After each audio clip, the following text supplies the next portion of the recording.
Trae Young traded from the Hawks to the Wizards. So the Atlanta Hawks are trading 4-time NBA All-Star Trae Young to the Washington Wizards for CJ McCollum and Corey Kispert. So when you look at this across the board, for all the talk that we had over the last few days about what does this mean, can Trae Young, in your mind, make the Wizards relevant again?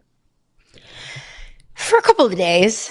We're going to be talking about the Wizards for the next couple of days because that's a blockbuster trade. That's a juicy trade. That is a headline commanding type of trade. The caliber of player that Trae Young is, yes, of course, the Wizards are going to be in the headlines. But I don't think that this is any sort of moves that brings the Wizards from total and complete irrelevancy. And I know that sounds harsh. It's true. Into a team that we now talk about night in or night out. I don't think that the addition of Trae Young all of a sudden makes the Wizards a finals contender or a playoffs contender. It's a really fun story, and it's going to make the Wizards interesting, at least for the next couple of days. But then the news cycle is going to do its thing, and we're going to start, talking more and more and more about teams that we truly view as championship contenders. So a little bit, sure. He makes them relevant in the sense that, look, there's a superstar there that people love to watch and will watch his highlights. That's fine. But the Wizards are broken. Everything about Washington is broken and has been for a long time.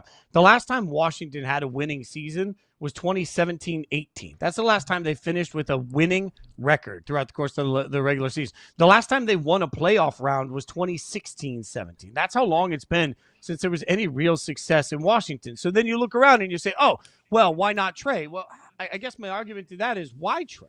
Because part of what we're talking about here is, are the Hawks better off without Trae Young? Because this year their record certainly supports that they are. This year they have a much better success rate on the floor. They're better at every advanced analytic without Trae Young on the floor. And if that's the case, then you got to start to look around and say, well, okay, if the Hawks, who are trying to be competitive, feel like the best way to be competitive is not to have Trae Young, I'm supposed to buy in on Trae Young saving a broken franchise. I understand the Wizards are a very young roster. I understand that he actually kind of becomes the seasoning that comes in and helps that young roster grow. I see why, if you're Washington, this is part of a multi-step process to getting back to respectability. But, man, that process takes so long. Look no further than OKC. OKC took a very long process to becoming respectable, and during that process, they became wildly irrelevant to most people. Nobody talked about them. Nobody paid attention to them. Nobody watched them. That's the stage that Washington is in. So Trae Young is certainly, Caroline, going to earn a bunch of money. He's going to go get paid, which I respect, all day, every day. He's going to continue to make a lot of cash. Does that mean that Washington's suddenly going to see great results on the court?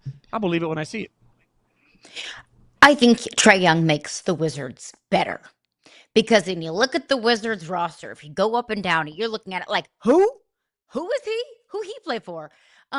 But there's not really much that pops off the page on this Wizards roster. And you look at Trae Young, a guy that's averaging 20 points a game, averaging nearly a double-double every single night.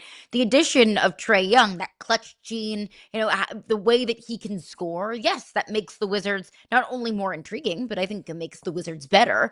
But did anyone across America look at the Washington Wizards and say, you know what? They're one Trae Young away from being competitive. No. So it's going to take more than just Trae Young. You have to start somewhere, and credit to the Wizards for making this move and acknowledging where this team can be better and how to make their team more intriguing and how they can supplement scoring. That's what Trae Young does for you. But it doesn't all of a sudden make the Washington Wizards a marquee team or organization in the NBA. And to your point about the Hawks, look, the Hawks are 2-8 with Trae Young, 16-13 without him. I'm always very hesitant to say, well, this team is better without their star. But there's plenty of a proof of concept to say here that, look, Trae Young and the Hawks just didn't work anymore. The Hawks are a better team without Trae Young. Yeah, and as KOC points out there, the Hawks have given themselves future flexibility. There's a lot the Hawks can start to build around for a team that feels like they can sort of start the building blocks towards being successful.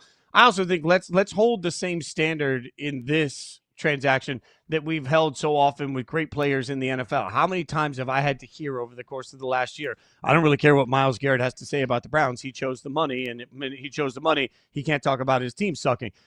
There is a moment here where Trae Young chose to go to a team that is 10-26 right now. 10 and 26, to your point, that has a roster full of people that most casuals have never even heard of, right? Like, so I'm looking across, and Trae Young went there because financially it's going to make a ton of sense for him, and he's going to get another long-term deal. So he's going to go out and get paid. I have no problem with players deciding that they want to get the bag. Trae Young's worked his whole life to be one of the greats. He can go out and make all the money he wants to make. But I just don't want to listen to any complaining in 3, 4, 5 years when we're sitting around saying, oh, as we do with every team at the trade deadline, we got to put Trey somewhere where he can win a championship. Now, I mean, this was a moment where Trey could have turned around and said, you know what I care the most about? I care the most about winning. I'm not faulting the player for turning around and saying, I care the most about making sure I can secure my financial future. That's fine. I just want us to keep the same level of energy for that decision long term as we do for every other athlete in every other sport that turns around and says, yeah, this team might suck, but I can make generational wealth and get to do what I want to do in the city I want to be in. So I don't fault Trey for the decision, Caroline. I just think it's important context moving forward when eventually we start whining about Trae Young not winning enough games.